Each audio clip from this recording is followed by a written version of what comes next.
global turnout. We already have a good number of people on. So let's get started, shall we? Thank you so much, everyone, for joining us for the first of our Global Innovation Series for the Young SDG Innovators Program. My name is Nkiru from the Global Coordination Office, and I'm joined here with my colleague Matilda, also from the Global Coordination Office at the UN Global Compact. And we are so happy to welcome our great panel with us for this exciting first session for the Global Innovation Series, looking at the future of work. So we will have a question and answer portion towards the end of the session. However, you are welcome to start using the Q&A option feature that you'll see at the bottom of your screen to start asking questions using the Q&A, writing in your questions for any of the panelists during any parts of their discussions. And then we will get to those questions during the Q&A. Then you'll also have the ability to ask questions directly to the panelists as well. So without further ado, I will pass it on to our moderator for today, Morten Jastrup. Some of you from the Danish program may recognize him, and he will be here to shepherd us for this exciting conversation. Morten, over to you. Thank you very much, Nkiru, and welcome to all of you. I hope that we have people from all around the globe here, and not just people from Denmark, because the people from Denmark will be having ample choices to hear us speak about this. It's a great pleasure to be able to moderate this first workshop series. The theme of this workshop is the future of work, and that is, of course, a very broad topic that can be seen from a range of different angles. And my hopes are that we will cover at least a few of these, because future of work is, of course, about what kind of work will be available. We've had the discussion on automation and other breakthrough technologies and their effect on work for some time now. And speaking as a father of 5, I can say that it does create some nervousness in the generations to come about their place in the labor market. Of course, also, future of work is also about the kind of work that we want. We talked a lot about how millennials are looking for purpose before profit when they're choosing where to spend their time and talent. There's also a growing concern about reactions to matters of work-life balance and the ability to indeed lead a flourishing life because of your work and not despite of your work. And of course, it's also about the role of work and business as such. I think we all know that we are facing the challenge of a generation when transforming the economy into meeting the sustainable development goals, and the very purpose of business is being discussed now more than ever. And there's a growing voice that says a business needs to contribute. And to paraphrase a strong message from another related setting, you can say that if businesses do not lead the way on sustainability, they will be asked to get out of the way. To take on some of these issues, we have a very distinguished panel. I'm very happy to see at least quite a few familiar faces here, because I know these people as being thought leaders and passionate sustainability entrepreneurs. We have Martin Rich, who's co-founder and executive director with the Future Fit Foundation.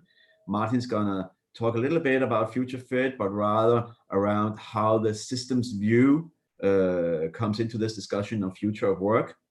I should put in a disclaimer here because I'm a big fanboy of Future Fit, and Nordic Sustainability was the first accredited partner to the Future Fit organization. So I'm perhaps a little bit biased here. So Martin, this is just a shout out for you. I might overcompensate a bit if I'm too critical in my questions. I hope and I know that you will be able to handle that. But I will expect it. We also have Cora Olsen, who's global lead for integrated reporting with Novo Nordisk. Novo Nordisk is obviously a leader in corporate sustainability. They're also working with Future Fit, but also questioned, and I think this is also very interesting, why you should work with a number of the other ESG reporting frameworks. I'm looking very much forward to hearing what you have to say, Cora. We have Katie Frame, who's engagement associate with Hermes Investment Management. Hermes is very much a leader in responsible investments and have also played a big part in the development of Future Fit. And I'm looking very much forward to the perspectives that you, Katie, as perhaps our foremost expert on future of work, will bring to this discussion. Then we have Ekkehard Ernst, who's chief macroeconomist with the ILO, the International Labour Organization. Ekkehard is responsible for understanding the future of work and analyzing alternative paths for jobs and earnings. That also covers to uncover hidden trends and challenges for policymakers and businesses. And I'm looking very much forward to hearing a little bit more about that. And then we have Josephine Matthews, who's director with Sustainable Value Creation. Josephine is a sustainability strategist working at the C-level on sustainable investment and project development. And she's been working out of South Africa, among other places, and can bring a perspective of what future of work looks like from the global South. This is as far as the introduction goes. I'm going to start out by giving the word to Martin and then continue down the line of speakers here with a few questions. As Nkiro said, please use the Q&A feature at the bottom of the screen to post your questions, and I'll make certain that we get ample time to hear your questions and the answers for them also. And with that, I'm happy to pass the word to you, Martin. Thank you. Fantastic. Well, thank you for those introductions, Morten. And good morning, good afternoon, good evening to all of you dialing in. Lovely to have the opportunity, and thank you for taking the time. As Morten said, we have something of a Future Fit fan club assembled here. So I'm actually not going to talk a huge amount about that, but rather I want to try and set the tone for this conversation by thinking about system value and what are the system constraints, the global constraints that we have to abide by if we're going to have a truly sustainable future, within which then the future of work will sit. Because I imagine if you're listening to this call, you're probably of the view that business as usual cannot continue in the way that it has over the last 100, 150 years. So what does it begin to look like to shift that? And what are some of the parameters that we can begin to set around that? And how do we think about how things might change? So that's what I want to spend the next 5 or 10 minutes just discussing.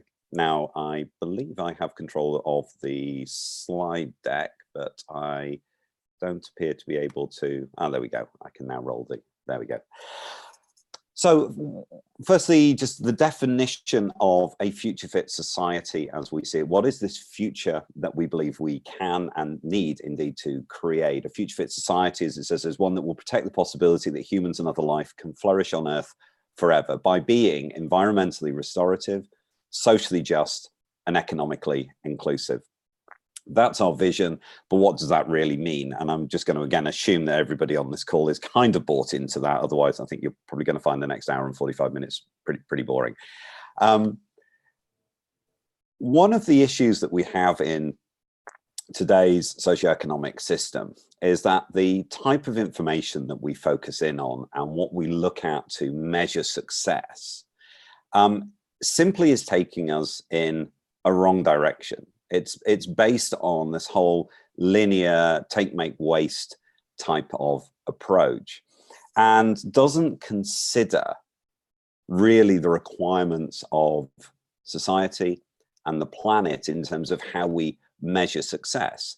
Now, we can't therefore be very surprised that we've ended up in the situation that we have when you look at the problems of climate change, you look at the problems of social justice and inequality around the world, all of those things you'll be very familiar with.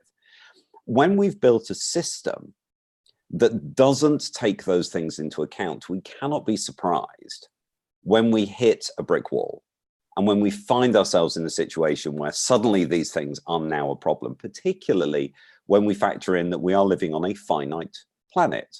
We have a finite amount of resources. We have a finite amount of space to be able to move around in.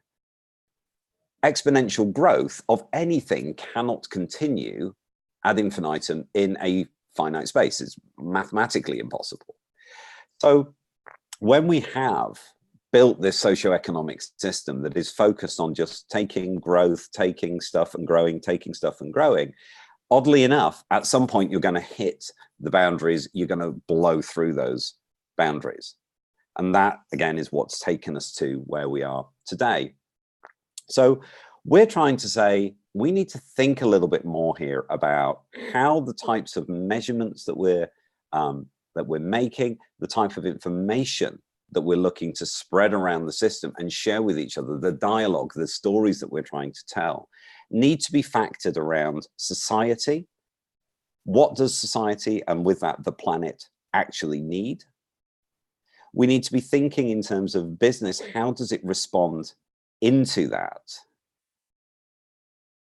And then from an investor's perspective, how do they understand the journey that companies are on? Because only if we start to look at it within this sort of an approach can we really start saying, okay, now I am or I'm not acting in the greater interest of broader society and the planet. What are the things I'm doing right? What are the things I'm doing wrong? What aligns with planetary thresholds and societal flourishing and what doesn't? How as a company, do I act in that way? Or how do I, as an investor, understand the journey that a company is on to be able to engage with it and decide whether or not to invest in it and support it in its journey? So at its nub, Future Fit is about trying to increase and improve this type of flow of information around the system. And I keep managing to press the wrong button there. And here we go. So what we need to be thinking about is, what does value creation mean in a world where we want to achieve the Sustainable Development Goals? We all know that the traditional approach of shareholder value, where environmental and social impacts were externalized, doesn't work anymore. You cannot keep privatizing the gains and externalizing the losses and expect us to get to the type of future that we really need. And that's traditional classic economics. Now, in the 90s and early noughties, we developed, or this concept of shared value began to be talked about and was created, where we started to sort of overlap these circles and think about where are the positives that we can create from a business perspective for planet and society, and could we use those to justify what else is going on and the negative impacts that we're creating. And clearly that's better than the former case, but it's still not sufficient to get us truly where we need to be. So from a Future Fit perspective, what we say is we need to look at everything through a system lens. For business to flourish, it needs to be sat within a flourishing society. And for society to flourish, it needs to be on a flourishing planet. No longer can these circles be separated. They need to be holistically considered together. And we need to create a whole, and holistic whole, that works in harmony with each other. So this is the concept of system value, true value creation. So how do we get to that point? Well, from a business perspective, we think we need to evolve traditional thinking. Porter's 5 forces, which are on the screen in front of you, are still completely valid. But the problem is they fail to take into account the bigger picture. When they were first put together back in the 70s, some of these additional pressures weren't as prescient as they are today. So there's nothing wrong with those 5 forces. They're absolutely still valid, but we believe 3 other forces need to be considered: the environmental pressures, the expectations of society, and the exponential growth of technology, which is changing things to such a high degree. So those environmental pressures are incredibly important because we know that we are breaching so many of the planetary boundaries. Societal pressures are pushing in every day on your business, and what people expect you to deliver or to achieve has changed so much. The ability now for a single tweet or a social media comment to destroy 50 years worth of reputation of a business is something that people never faced before. So what people expect your business to achieve or do, or how it expects it to behave, has changed enormously. And of course, the rate of technological change, as we know, 3 years ago, things that we have today weren't even dreamt of, and the speed of that change is only going to increase. And we need to start thinking about what is the purpose of our business in this context. We need to start asking questions like, what societal needs do we address, not what do we sell? Cora will talk shortly about the fact that their focus as Novo Nordisk is to cure diabetes, not just to sell more insulin. What does it mean then for you to actually address these needs with your core competencies? What are the differences you are bringing to society through your organization? And how do you best leverage those internal skills to capitalize on these forces? So in other words, as we are looking at the future of work, we need to start thinking through this lens of how do we build our business from a system value perspective? How do we flourish whilst not damaging planet and society? How do we take into account these enormous new macro trends that are pushing in on our business? And how do we end up creating what is a truly future fit society, which has the 8 properties that are up on the screen in front of you? 7 of them at the moment. We'll try and get the 8th one. There we go. I'm not going to go through those because in time I want to hand on to others. But how do we create a business community around the world which is free from pollution, free from waste, helps people to live fulfilling lives, and drives the pursuit of future fitness through the way they do business? And how do we think about how we eliminate not only our own negative impacts, but how through our business do we reduce the negative impacts of others? How do we create positive impact? How do we amplify the positive impact of others? This is the framing that Future Fit uses. We have goals, 23 break-even goals that show a business how to eliminate its own negative impact. And we have positive pursuit categories, as we call them, that help on the other 3 quadrants in front of you there. How do you create positive value and amplify that of others? But the point I'll round off with is, how do we now move to creating this society whereby we decouple business success from negative impact, but rather we see it as an opportunity to decrease the vulnerability of our business and the vulnerability of society and the planet by getting rid of all of those negative things that today, mostly unwittingly, we do because of the way the system is working? How do we turn that on its head? And how do we recouple success from being not just financial success? And yes, I do believe financial success is important, but how do we also add in success to mean these other types of positive impacts? And how do we create a business then where increasing those positive impacts links to increasing financial value, but also societal and environmental value? So how do we see that as being what a successful business looks like? And again, turning the system upside down from where it is today. So I'm going to leave it there. Hopefully that all made some sense, and Morten, hand it back to you for any questions or to carry on. Thank you very much, Martin. Yes, it does make a lot of sense. Well, at least to someone like me, because I drank some of the magic juice, 20 years ago and started down this journey. But I'm thinking the companies that you engage with, can they fathom the system's perspective? Absolutely, they can. I think it's often an overlooked point that most C-suite already think in system value. They're trained to think in system value. That's what they do every day. Or at least they think in terms of systems. Perhaps I should put it that way. And what we need to do is to shift the dialogue into thinking in terms of system value, as per what I've just defined.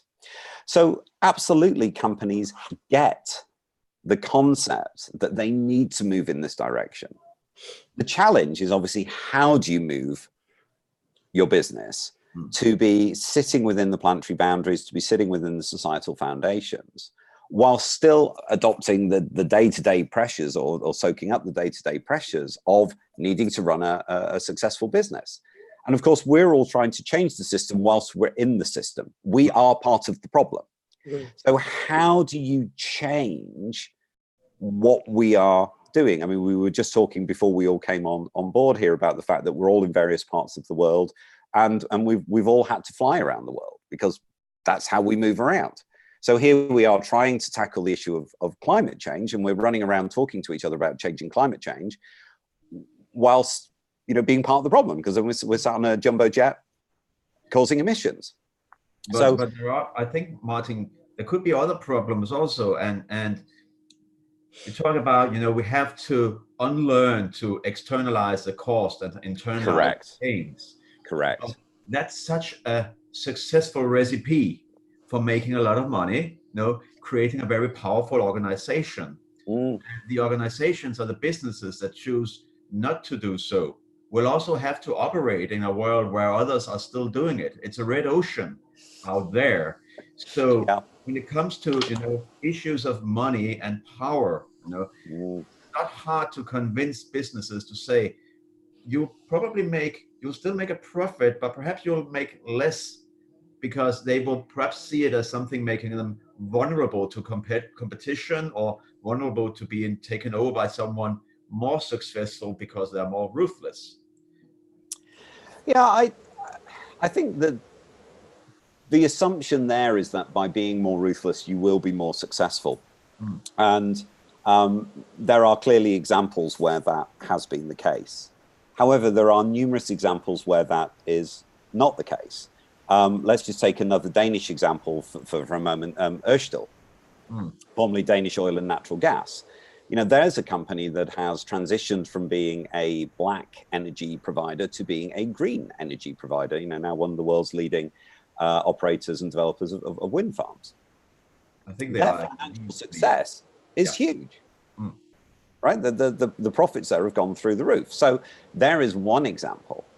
And also, if you look at some examples around, again, sticking with energy, some of the coal producers around the world who've gone bust because their industry has vanished. Go back to the 1930s and the horseshoe manufacturers who were based around the corner from Mr. Ford. Things change, and you have to keep up with those changes. Now, really, the heart of the question is, do we want to create a truly sustainable society, or do we want to keep accelerating off the cliff that is coming very rapidly towards us? As somebody once famously said, there's no business to be done on a dead planet. And we're very, very close to a dead planet. Most people don't realize just how close to the edge we are. Good. So I can't choose. No, thank you. Thank you very much, Martin. And I think this makes a very nice transition into you, Cora, because you represent Novo Nordisk, which is a very successful company that in no way can be said to have been acted as a ruthless company.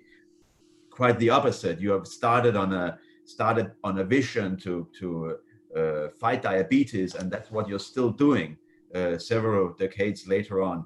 Cora, how did you also been working with the Future Fit Business Benchmark?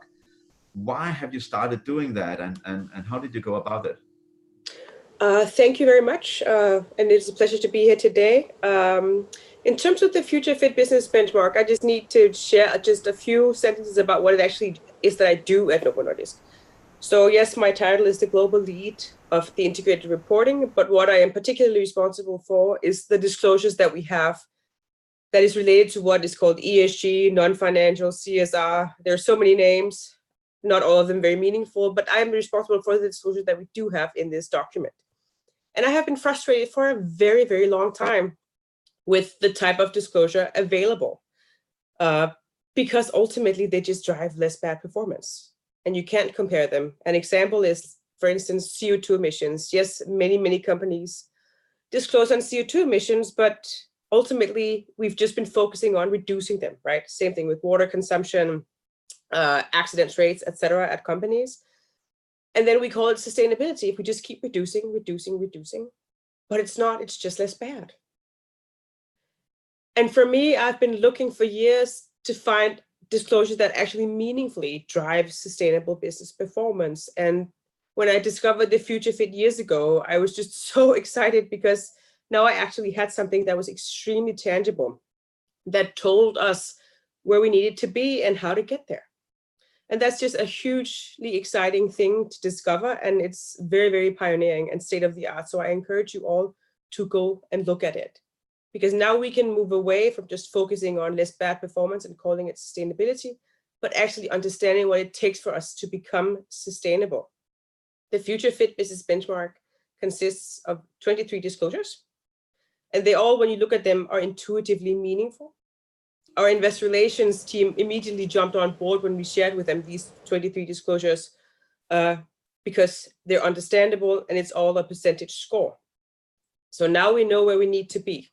And that has not been defined before. And that is just a huge help for us corporates, because now we understand where we need to go in terms of becoming sustainable, i.e. having no negative impact.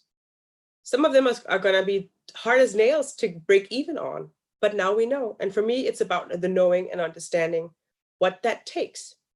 What I also love about it is that there's a clear link to the SDGs. Many of us corporates, we struggle with how do we translate the SDGs into something that we can operationalize at a corporate level. And here, each of the KFIs beautifully are mapped to this SDGs, making it very helpful for us to translate that into corporate action.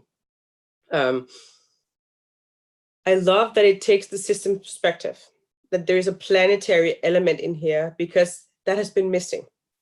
And it's been crucial, and it's been obvious that what we've been doing up till now, all corporates, has not been sufficient. We're still no better off, as Martin just set the scene for. It's simply inadequate what we're currently doing, but we have not been able to understand and measure what good looked like in terms of actually being sustainable. So for us, this has been a huge help. In terms of the internal engagement, that has been a really, really easy sell because of these action guides that are defined for each of the disclosures, right? It clearly defines the criteria that we need to meet in terms of becoming sustainable. So for us, we have sort of like a shopping list. Now we know which ones we have in place and which ones we need to close the gap on. Some we will not be able to close this year, within 5 years. Some require a systems change. But for me, it's about knowing. And the negative impacts has enhanced the view and understanding of business risks, right? So for us, it has been it has really strengthened our way of understanding sustainable business performance. And I'm thinking sometimes when we start off discussions with large companies such as yourself, they're looking at 23 break-even goals, and then they're saying, "Oh man, we just started working and thinking about the 17 SDGs, and now you're telling us there's 23 other goals." How did you manage that discussions internally with Novo Nordisk? So I think that we've been going through a long process internally where we've had many, many discussions and reflections around disclosures, right? We used to use the GRI, but we stopped doing that in 2013 because, so the GRI is the Global Reporting Initiative, but we stopped using that years ago because we felt it didn't take us in the right direction. Lots of disclosure, but nothing that took us on a truly sustainable trajectory. So we've been slimming our disclosures and having a lot of conversations around, so what are truly material to the company? And when we saw the 23 disclosures, yes, it could seem a bit overwhelming to start with, but we just decided to go all in because we wanted to know how we stacked up. But that doesn't mean that should necessarily be the approach of all companies. Start with the 5 that you find are most relevant for you as a company, and then work it from there. So, sorry. Yeah. I have a very interesting question from one of the attendees. Yes. Asking you, "Hi Cora, how would you compare the B Lab and the Future Fit disclosures?" I don't know how much you know about the B Lab work there, but do you feel you can comment on that? I actually don't know that much about the B Lab. I think I'm going to have Martin. I'm just going to out you here. But I do believe that there's a very clear overlap, but I think the B Lab requires a lot more. I'm not going to comment because I'm just going to get in trouble. Martin, I'll let you comment. Absolutely. No, it's a common question. It's a very fair question. The way we simply describe the relationship between B Corp, B Lab, who we know extremely well, is think of it this way: Future Fit is the destination. It's the sat nav. It's where you need to get to. B Corp and the B assessment and becoming B certified is a great vehicle to help you on that journey, if that's what you want. Now, as with any journey, you know, depending where you're starting and where you're going, the vehicle that you require to help you on that journey will be very different. So it's not necessarily the right tool for everybody. It might be, might not be. But there's no conflict between the two. But B Lab was never created to define this line in the sand that everybody needs to get to. So it's a fantastic thing. And I think, you know, the guys have done an amazing job building a global community.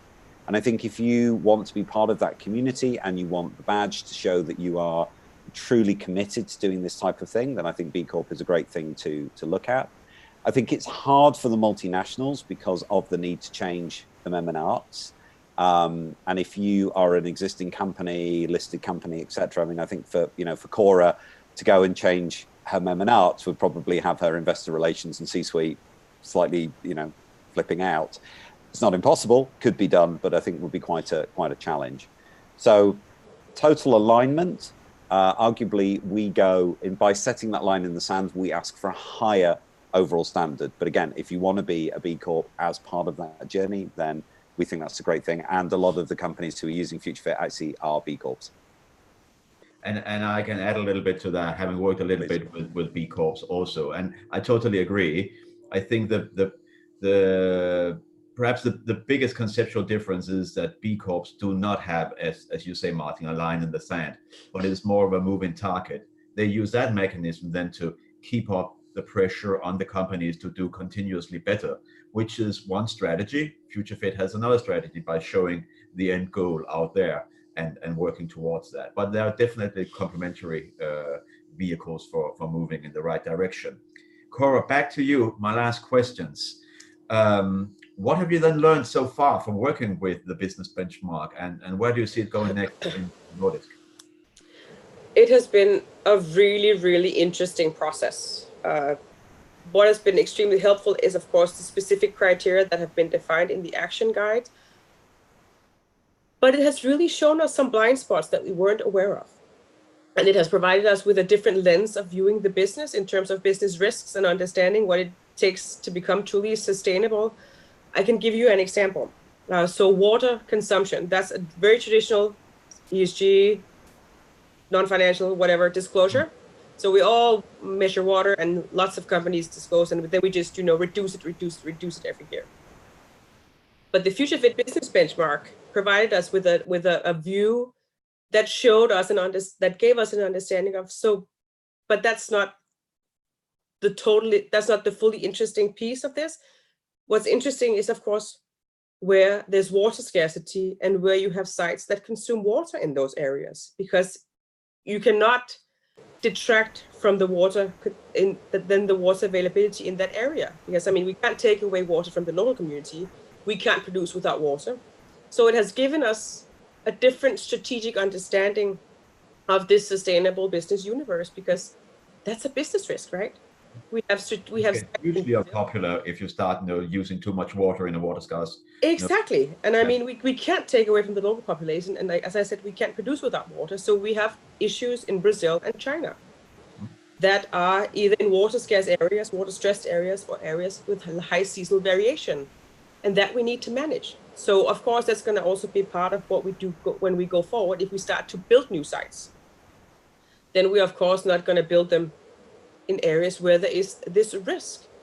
So for us, it has been extremely insightful, but also in terms of strategic planning.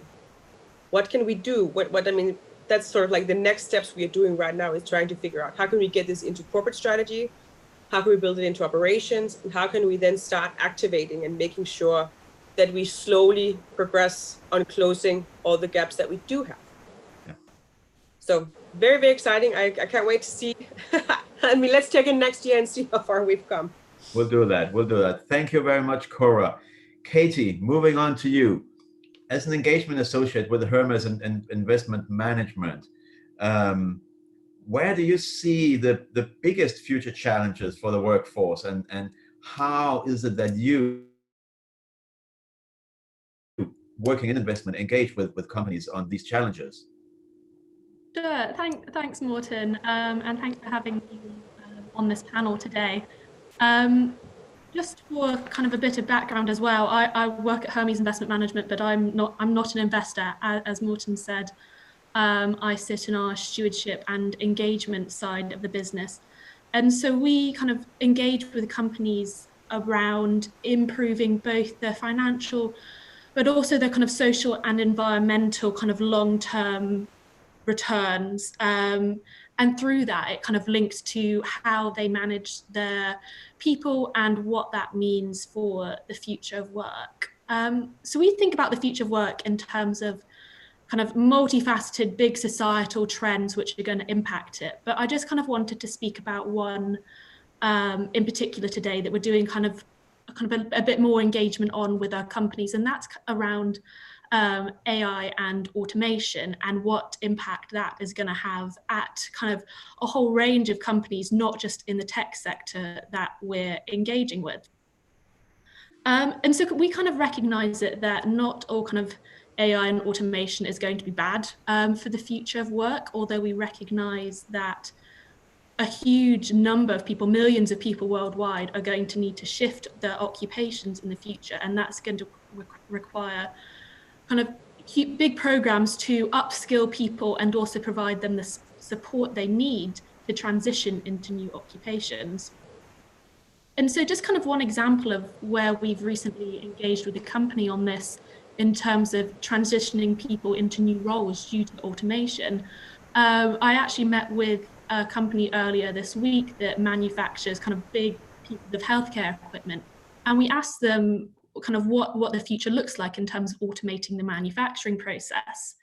And their whole business model is around being lean and efficient. And so they were encouraging their employees to suggest improvements for how processes could be automated.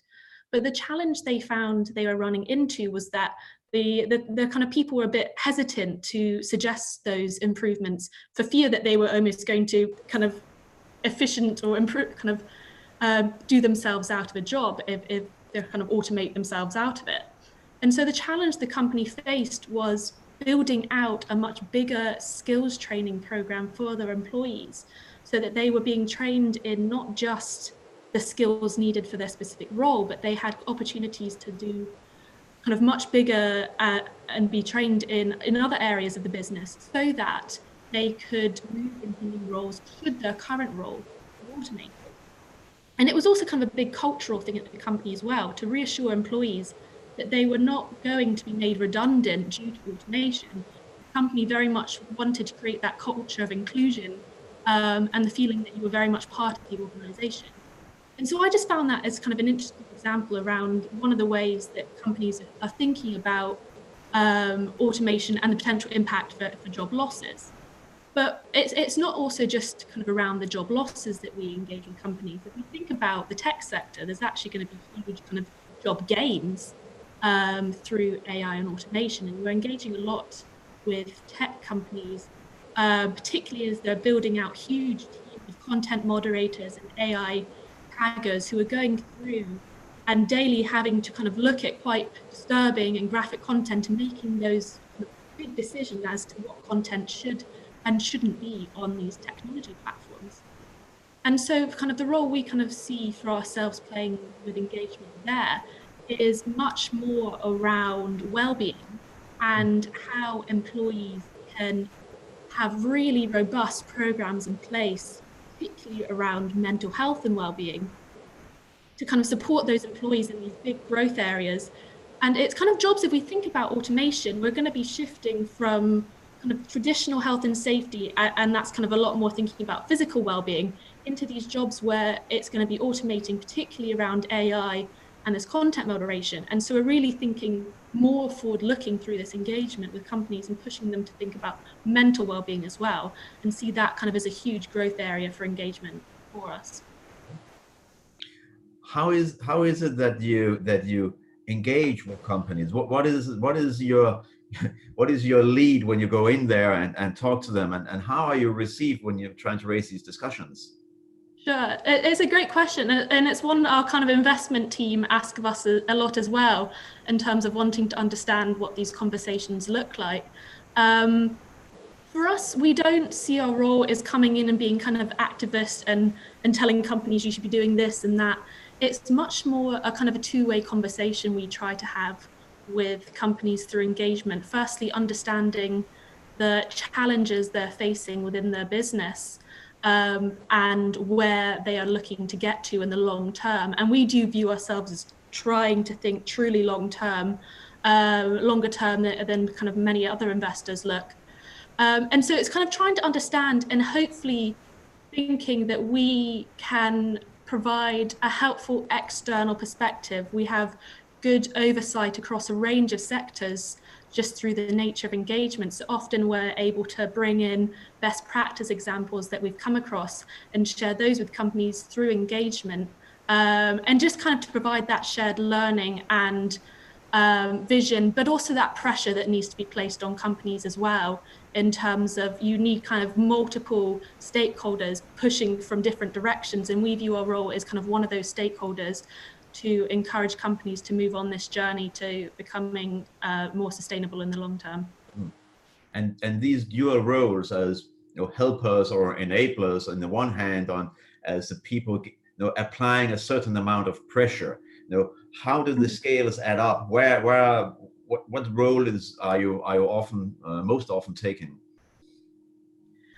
I guess it kind of really depends on the company and where they are in the journey. Kind of we have kind of a range of experiences of how kind of used to kind of being engaged companies are. Often we find that large companies, even though they might not be so far along the journey, they're much more aware of kind of sustainability and where they need to be going, just because typically large companies get more of that external pressure, including from NGOs. But I also engage with kind of smaller and mid-cap companies, and with them they might not be used to be hearing from ESG investors as much.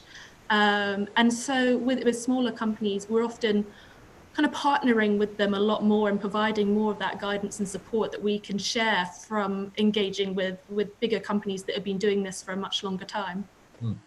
Have you seen an involvement over the past years in the way that you engage with companies? Sure, and I think I should have a slide for this. If we can move to the next slide, I'm not sure I've got control of the screen. Wow. Oh, here we go. Oh, I'll leave it. Great. We've got the slide. Sure. So we've kind of really been trying to build out our thinking around human capital management and how we engage on this with companies, and specifically how that relates to thinking a lot longer term around the future of work. As we said, we've traditionally kind of looked a bit more in the lens of kind of what human capital looks like today and what companies are doing. But what we do for engagement now is kind of we put together this scale of 6 sub-themes that we view as the biggest issues on human capital management. And when initially engaging with a company on this, we'll try and assess where a company may sit on the scale. And ultimately the aim is to push them further along this scale into kind of that box 3 about ensuring the future of their workforce. And so I've touched on a few of these already, but I think the 3 most important ones when thinking particularly around the future of work is the shift we've seen, as I've mentioned, kind of around health and safety, and instead of looking at it from that traditional kind of incident rate lens, trying to think more broadly about it as kind of well-being, both physical but also mental well-being. And that's something that is quite new to the approach we've taken with engagement. Secondly is around that kind of employee skills and training piece. And again, there, we're trying to shift our thinking from kind of what do your learning and development programs look like today, as most companies will have some sort of training in place for their employees, but instead thinking about how they can link their skills training programs much more to the longer term business strategy. And the challenge there we found is that often companies are not focusing so much on soft skills training. And we view that as one of the areas where there's going to be kind of the most demand for jobs in the future, are those requiring soft skills. If we think about those hard skills, as it were, be it coding, which is a huge growth area now, but ultimately that's something that a computer could replace a human in doing. It's much more of those kind of soft people skills where we need to be training our employees, because that's going to be where the growth area is for future jobs. And so we're trying to engage again with companies on that. And the final area I'd like to touch on as well, and I know we've not got much time, but happy to take any more questions on this, is around diversity and inclusion. And this is one of the areas that we engage on most with companies when thinking about human capital management. We kind of all know the business case, hopefully, for diversity and inclusion, recognizing that diverse teams have there's a direct correlation through a number of studies on improved financial performance. So that's how we kind of sell it as investors. But it's just going to become increasingly important for companies to be thinking about diversity and inclusion in the future. We're already beginning to see kind of this shortage of workers in a tight labor market. And so we're really pushing companies to be expanding the pool of workers and employees they're attracting, and then working hard to retain those key employees as well. And I think just kind of the interesting societal trend we're seeing there as well, I cover US companies through engagement, is that the fact that in the US, we're expected to see it become a majority society by 2050. Yeah. And that's that kind of amazing to think about. And so we're really trying to encourage companies, saying that society's moving this way. If you're not kind of keeping up with that trend in terms of demographics, you are kind to be kind of in a position of huge labor shortages in the future if you're not beginning to think about this today. And hopefully we are able to kind of provide that pressure to companies through our engagement with them. Because they're basically limiting themselves to only a smaller portion of the labor pool. Exactly. If they're not kind of attracting more diverse talent and helping them to feel included and wanting to stay at the company once they do hire more diverse people. Thank you very much, Katie. And now that we are talking about the labor pool, it's a very good bridge to the next speaker, which is Eckhard Ernst, Chief Macroeconomist with the International Labour Organization. And Eckhard, you're responsible for understanding the future of work and analyzing alternative paths for jobs and earnings. What can you tell us about how you and how the ILO sees the future of work? Yeah, thank you very much, Morten, and thank you very much for this invitation to our friends from the UN.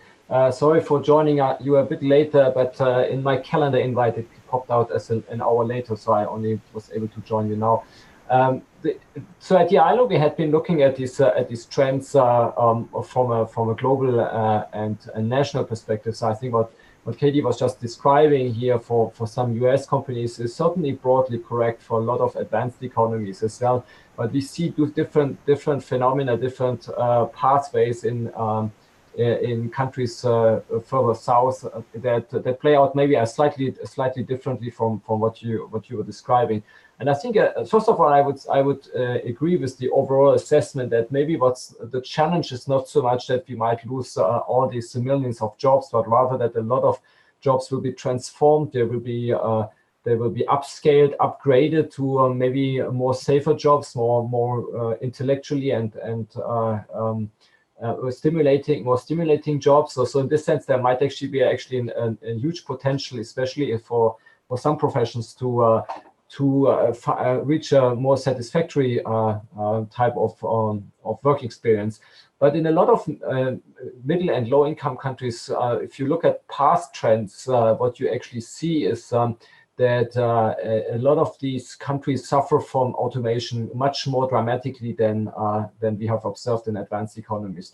We did some analysis of the previous wave of automation, which is robotization, not so much artificial intelligence, but robotization, and the changes in the labor market in low and middle income countries are much more dramatic. Now, the problem with this is not only the number of jobs that are involved in this type of changes, but also that a lot of these countries don't necessarily have the means to properly address them. I mean, all these kind of fancy policy tools that we are having in OECD countries, starting from training programs, from social protections and support programs. All those programs exist.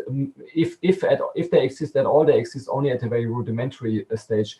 So in our centenary declaration that was released earlier this year at the ILO, we kind of put a lot of emphasis on, first of all, obviously creating employment, decent employment conditions for all, meaning that we need to make sure that these people are properly equipped throughout their life cycle, not only at the beginning of their working career, but throughout their life cycle, with the right skills, with the right intellectual and work environment to be able to kind of take up these new jobs. But then also having a sufficient support system in place, and that requires obviously for a lot of middle-income countries, low and middle-income countries to bring into place the right institutions, the right means, the right measures. And I think that here at the ILO here, we have been trying to help countries to actually identify the type of healthcare, the type of unemployment insurance, the type of pension system that they need to put in place to allow people to benefit from these support systems. I think in addition to that, I would say that what is really important to realize is that these technological trends that we are currently observing, they might play out very differently in different countries depending on the initial conditions and the type of initial starting point that these countries have. So we are talking here in advanced economies in the US or in Switzerland. We're talking a lot about aging population and the challenge this has, and maybe the opportunities that these new technologies create to address slowly aging population. When you go to African countries, you see that the problem is exactly the opposite. What you have there is you have an extremely young population, a population that is still growing relatively fast. I mean, even though the population growth rates come down there as well. But these young people, they are in dire need of proper training and the proper support. And I think that to a certain extent, there's an enormous opportunity, obviously, for companies to seize this kind of dynamic young workforce. But there are challenges to kind of reach them, especially when they're in more remote rural areas where infrastructure is maybe not as developed as in urban areas, and where the education system is certainly not up to the standards that we are used to here in more advanced economies. And I think that the interesting thing about all this is there's actually enormous potential for companies if they're ready to take up these challenges in these countries. Some big tech companies actually have started to realizing this.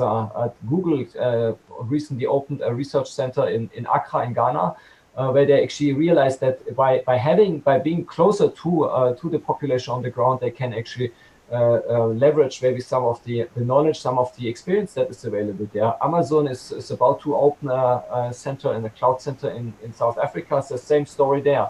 And I think that to a certain extent, we should be more inviting. We kind of try to collaborate also from here. I mean, I'm mostly talking to public policy makers. From a public policy.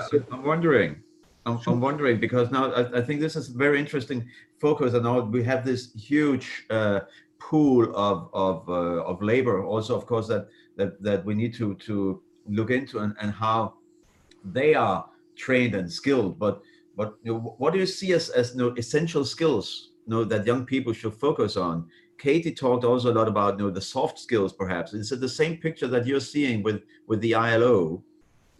Well, I think that is a very important focus especially for those people who are experiencing the transformation of their workplaces right now. I mean, if you look at recent reports that came out, and we did some analysis on this as well.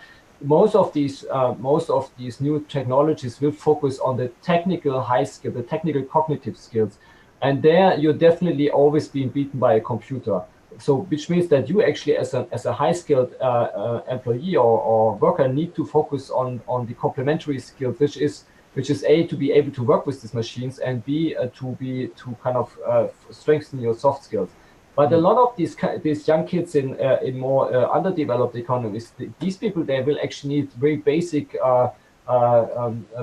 Almost like primary, secondary type of skills which they don't have. So you're not talking necessarily about digital skills. You're really talking about basic math and reading and problem solving skills that these people need in order to be able to actually use these machines properly.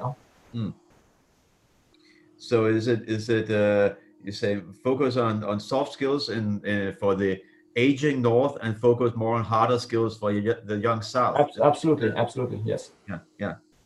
What then if that's fascinating. What then if you were to point some of the most important challenges we heard about, the digital innovations and how to address them?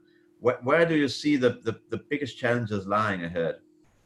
Well, I think one of the key challenge, and again here I'm talking more from a global perspective, is that you need to make sure that you don't that the currently existing already digital divide you have between North and South countries is not being worsened. I mean, if you look at just simple statistics like a smartphone penetration rate, a smartphone we all seem to have one in advanced economies. The penetration rate is around 90%.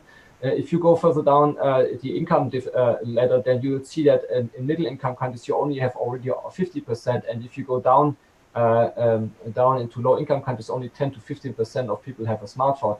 And as somebody recently said in a different context, if you're not connected, you don't exist. Either as a business, you just basically cannot propose your business online if you don't have a smartphone, if you don't have a fast speed internet connection. And so a lot of these companies in low and middle income countries who actually have very interesting services to offer, and just think about tourism. If you are a hotel manager in some of these countries and you cannot offer your services online, you will just basically not exist on ebookers or booking.com. Good. Thank you very much, Eckhard. I think the point, soft skills in the aging North and hard skills in the young South, perhaps will lead us into our next speaker, Josephine Matthews, Director of Sustainable Value Creation. Josephine, you're a sustainability strategist. First, can you tell us a little bit about what is sustainable value creation, and perhaps in the context of the SDGs, but also having worked, I know at least in South Africa.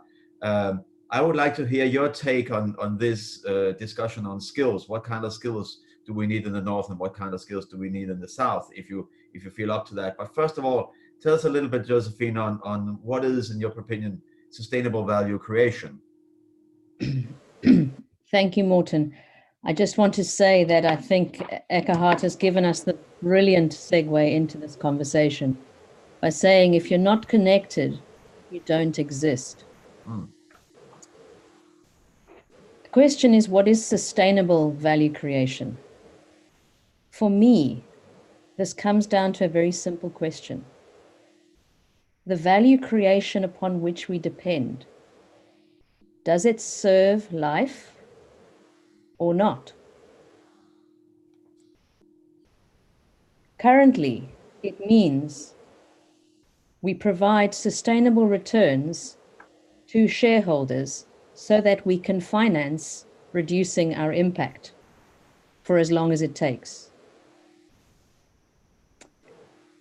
But in reality, we are fast approaching a time when absolutely everything that is up for reinvestment will be tested against this message. How does it serve life? And if it doesn't, drop it. Why do I say that now in 2019? Because in 2019, the global conversation about our relationship to life is up.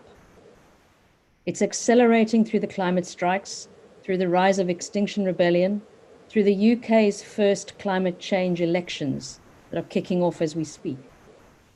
In July, we had 3 global leaders at the Global Finance Summit during Climate Action Week tell us that the time for talking is over and we're in implementation mode at COP25 next week. We heard from Mary Robinson, we have 11 years to accept the science. And we heard the co-CEO of Investec Asset Management stand up and call on the entire investment industry worldwide and say, we've done our homework. Of the 700 potential investments that are positive with respect to the planet, we could only find 200 that had a positive impact. And guess what, guys and girls? Only 200 of those, the 200 that we found that have a potentially positive investment impact, as far as the planet is concerned, none of those are in any global stock exchange. So guess what? You guys need to go home and figure out what does it mean to be able to discern what a positive investment looks like. Every single investment management institution worldwide needs to change their capability to be able to see this. Okay? Mm-hmm. And then, as we know, the first global pension fund issued its mandate in Denmark based on future fit positive pursuits. I use this as a backdrop to say that what Martin is pointing to when he talks about system value is basically saying, is what we're up to within these planetary boundaries? Because if it's not, we've got to stop doing it. So that's the first question. But in the words of the founder of Planetary Boundaries himself, in 2016, he said, from Johan Rockström from the Stockholm Resilience Center, he said, now is our chance to connect global understanding, and by the way, that means everyone on this webinar listening, with the framework for strategic sustainable development, which is basically what FutureFit is built on. To really translate that operationally for decision-making in investment and in innovation. By the way, that's what Cora was pointing to earlier. So that we can start the journey to the grand transformation, which, by the way, means meeting the Sustainable Development Goals agreed in 2015 to realize a 1.5 degrees world. That's just the conversation about relationship to life that's up. What we're talking about when we talk about innovation and the future of work is the conversation about possibilities. Mm-hmm. How will your innovation be screened by investors? How long will it be before the FutureFit business benchmark is mainstream understanding in the way that 10 years ago we couldn't even have this conversation? How long then is it before the FutureFit business benchmark gets automated using mega tech that is disruptive, that basically automatically screens every single investment worldwide instantaneously based on an automated baseline against the goals? Well, I'm here to tell you, and perhaps I'll pause for breath there just to say, this is already happening. But I think I'm about to ask myself my own second question, which is... Please go ahead. Yeah, you're taking my job away from me, but I think that's automation. Which is, mega tech is not neutral. Or I should say, mega tech is neutral, but it's not neutral in terms of its effect. The effect of mega technology depends on the intent with which it is used for. So either technology serves the current business model, the business as usual activities that focus on returning funds to shareholders and kicking the can down the road of dealing with impact when we feel like we can, which is effectively the race to the bottom, which delivers the worst of the future of work outcomes we're trying to avoid. Or we make the commitment to re-include people and ecosystems in the system in which we operate, which Cora gave us a lovely reframe around Novo Nordisk's decision to say we're actually here to solve diabetes, not to sell more insulin. It's a lovely example of that. And thereby adopt the technology that can accelerate our capacity to deal with that new commitment, thereby generating the very much needed revenue streams to pay for all of this. Because yes, we do need to do that too. And the reason I sort of put this on the line here is because it's not an either or. It's a both and. If we adopt the technology, we will just accelerate the crash. But if we take the reins of the technology and we point it in service of the sat-nav endpoint of a flourishing planet, then we have everything we need to ride this wave of change that we're embarking on.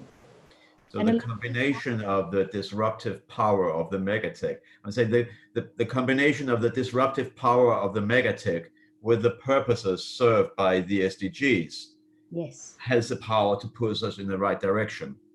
yes, Yeah. yes. And just to end on an example, just to show you how real this is, and to come back to the question around the global south. Right now, in a small area called the Sundays River Valley, there is a community of 55,000 people who, in the middle of 2018, were in a state of strikes. Local businesses were ready to pull out, to divest from South Africa, to take the money and run. And people were absolutely at loggerheads with each other. And what's happened in a single year is that people have stood still and turned to each other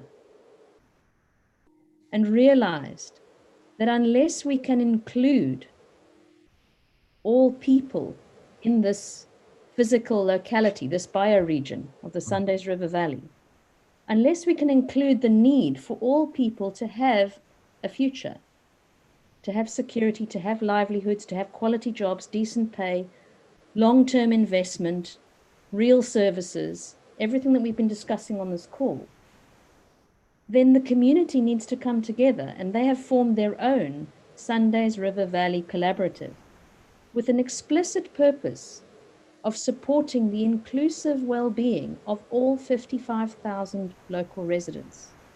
This is unheard of. And what's more, they are developing their own cooperative bank, powered by the For Us Foundation's Global Digital Exchange.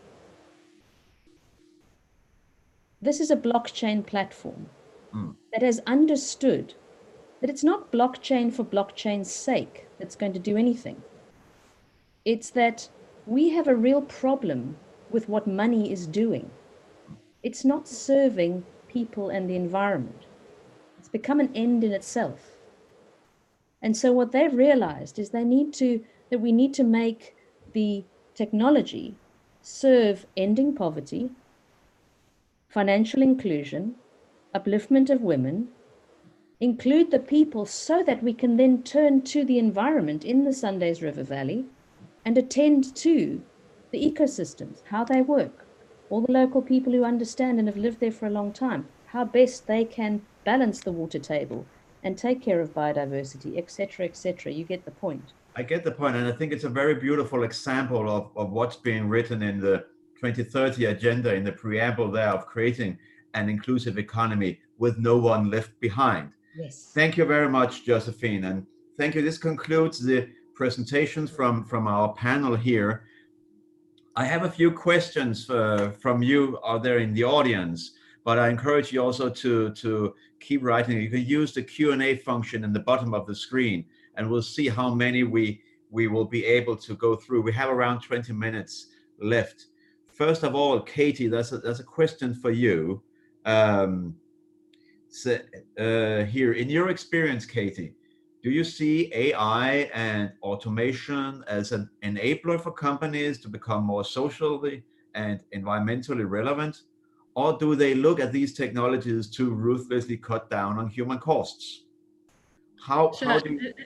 It's a good question, I have to say. And it's a tough one. I think it's definitely a risk that some companies could be looking at the use of kind of automation and AI as a way to ruthlessly cut down human costs. And I do think ultimately it is a tool to reduce human costs by companies, but it doesn't need to be done in a way that's ruthless. As I said, companies need to be, the way when we've spoken to companies about this, and the companies that are really thinking about it, they're seeing it as as more positive than that, that employee time is freed up from doing kind of mundane, repetitive tasks, perhaps on a production line, which can also be kind of physically straining on the body if you're stood there doing repetitive tasks. That time is now freed up by employees to do more meaningful work, which is something we've also touched about, is kind of the growth and demand of meaningful work that has a stronger purpose. And so you can look at it as a kind of an opportunity for a more positive transition in the nature of work.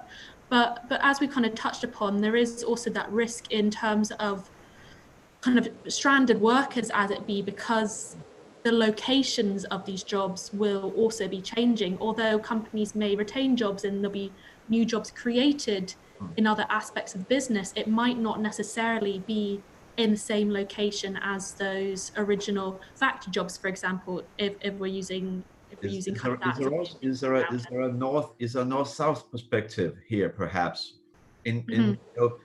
I'm placed in the northern part of Europe, and a lot of the discussion we have on automation right now, at least in the industry, is that it will take production back to Europe. Instead of outsourcing it to China and other way, we're talking about we're creating new jobs here because we have access to automation, or we're keeping jobs here. So there's also, in your opinion, a north-south perspective here. Exactly, and I think that's the role that we can really play as investors, is really encouraging companies to be thinking about, if you are changing the location of your manufacturing, for example, you do need to carefully consider the impact of that on the existing workers, and you do need to be building out those skills programs, be it hard skills as we've talked about in the South, so that those employees can transition to other jobs in the area. And you also need to be providing the support to them to do so. And so you really need to be thinking about it as to how you act responsibly as an employer through those shifts. And we've also seen it in the North, if you think about it, with climate change. And I was driving up the road in the US, and there's a massive GM factory that's just been shut down, and it's 8,000 workers that have now lost their jobs in that local area.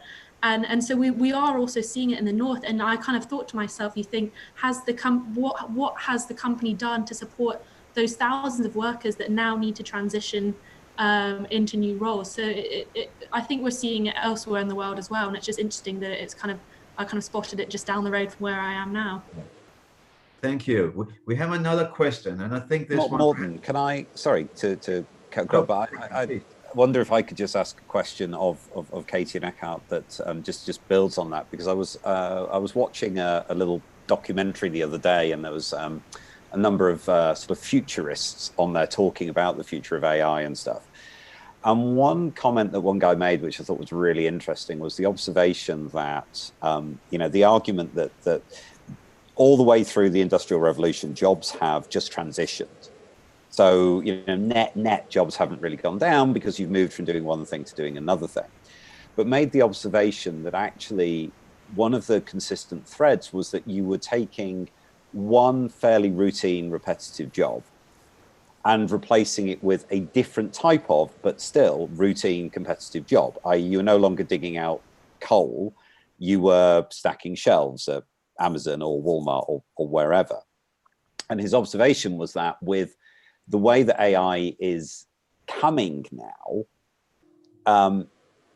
all of those repetitive jobs will have gone, which sort of takes to what Katie and Eckhart were saying about the need then for more sophisticated jobs. But the problem he foresaw was that we talk about these very sophisticated jobs and more sort of artistic and expressive jobs and all the rest of it, which sounds lovely. But the reality is the socioeconomic system is not set up to pay for those. How many wealthy artists do any of us really know, outside a couple of megastars? So that sort of is a bit of a juxtaposition to what Katie and Eckhart said. I just sort of throw that in there as a slightly sort of pessimistic perspective. I would love their thoughts. I used to be a journalist. I love this kind of halfway pessimistic thing. Katie, a very short comment, and then perhaps Eckhart, if you could also comment on that. Sure. I agree with that kind of take on it. However, I would say that we are still seeing kind of massive job creation in these new, more technical AI jobs. And the example I'd use is probably Facebook, and they have hired thousands and thousands of kind of content moderators whose job it is to go through and make those decisions about what content should and shouldn't be on the platform. And arguably, as I kind of mentioned, that could be a worse job if you're having to spend your days looking through kind of violent, disturbing content on the Facebook platform and making that decision. It's a tough one, and the companies do need to be thinking about how they're managing the employee well-being there. But I do think that we will see more kind of jobs similar to that being created. They might just not be the kind of same repetitive physical labor jobs that we've traditionally seen being created. That is kind of still a more technical shift that will still require those skills. But I do think we are seeing job creation in kind of new areas that we haven't seen before. Thank you, Katie. I'm a little bit worried about time, so I'm going to pass it over to Eckhard quickly. Yeah, thank you. I mean, Martin, what you're really alluding to is, do we need universal basic income? And that's basically the bottom line of your question. Right? Do we need the revenue and income for everybody independently of the employment situation? And I think that the answer is probably yes. The question is, can we find political support for that? And for the moment, I mean, I'm coming from Switzerland. You know that we had a vote here recently on that, and it has been rejected. And I think that for the moment, our societies are not ready to do that. So we certainly need to find other ways to either provide jobs that are meaningful. I think we have seen a lot of job creation, including in advanced economies, that are bullshit jobs, as some would call them. I mean, basic jobs, totally meaningless jobs, just to make sure that people are still in employment. And there certainly still will be possibilities in the future, as Katie was saying, for this type of jobs.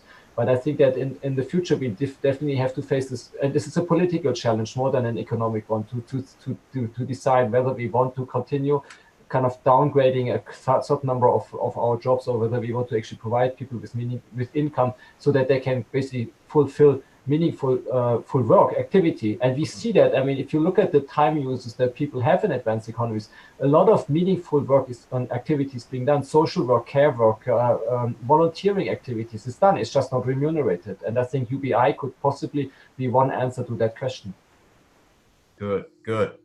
I'm going to move on, and let's try and limit ourselves to very short answers now, because I have a few questions. I want to catch as many as possible. Here is one. I think it goes out to you, Cora, first, and because probably you, Martin, afterwards. Asking about, apart from the moral case of working with, a systems perspective and a tool like FutureFit, is there evidence for a business case for doing it? Cora, how does this create value for the company? The business case question is one that always pops up when you talk about sustainability, right? We have to somehow prove that this is of value to the company. And for us, in terms of working at it with Novo Nordisk, we haven't really needed the business case as such. I think the sheer intuitiveness of how it is set up has been the huge selling point within the company. It's just really, really meaningful. And what I've also been able to do, as this is something that the investor relations department is very, very keen on working with, is that we actually no longer fill out any of these raters and rankers questionnaires. So just in terms of, if you want to talk like a hardcore number around hours spent with providing information that doesn't drive anything really, I think the FutureFit business benchmark, well, that would be the business case for us. It's not what it does, because what it does is absolutely fantastic in terms of allowing us to understand where we need to be from a hardcore dollar perspective, or krona, since we're in Denmark. It is going to save us a lot of time, because this is going to be the way forward in terms of how we communicate with investors. This is going to be the platform. So tons of hours saved in terms of time spent harvesting all of these data that are more or less meaningful. Thank you, Cora. Martin, short comments. Do you have enough data to show that FutureFit companies are doing better than non-FutureFit companies? Or how would you convince someone asking for the business case? I would simply put it this way. 30 seconds, please. The change, climate change, and the changing environment is affecting your business today, whatever you do, wherever you are. The societal changes are impacting your business, whatever you do, wherever you are today. The technological changes, same thing. Doesn't matter what industry you're in, doesn't matter on your moral or ethical views on these things. They are affecting your life right now. If you are not responding to those pressures, then quite frankly, you're daft. I'm being nice, because this is going to impact your business. You have to respond into those things. Now, your drivers and how you respond to those are up to you. But the business case to me is quite clear. These are risks, they're opportunities. You have to respond into them. Thank you. Another question. If we indeed try to create a sustainable future, don't we need sustainable business models? And what could those be? And another question also touches into how to make certain that businesses actually try to empower workers and communities that are low skilled today and are needing to be upskilled, especially perhaps to be the tech entrepreneurs that we're hoping to see of the future. Who's going to take a shot at that?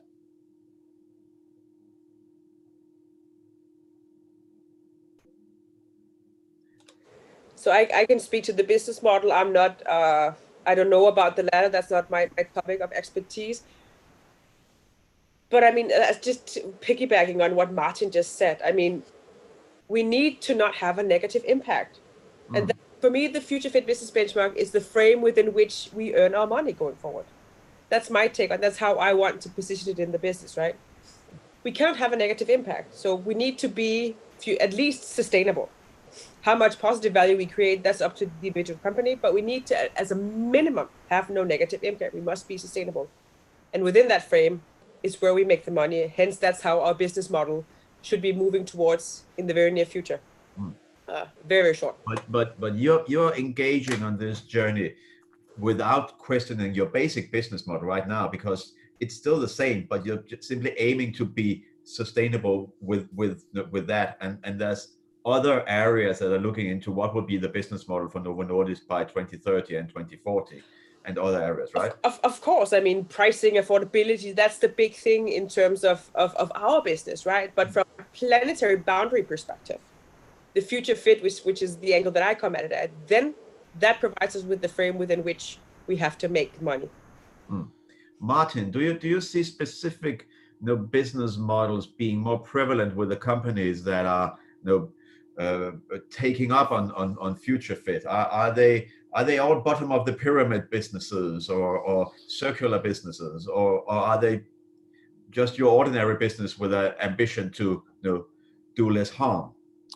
I'd say it's mostly the latter. There isn't at the moment there isn't a particularly a common thread in the sense of the business model. And I think there are two things to look at very quickly. One is just the joy and the beauty of being able to use something like Future Fit. Say, okay, let's just think outside the box totally here.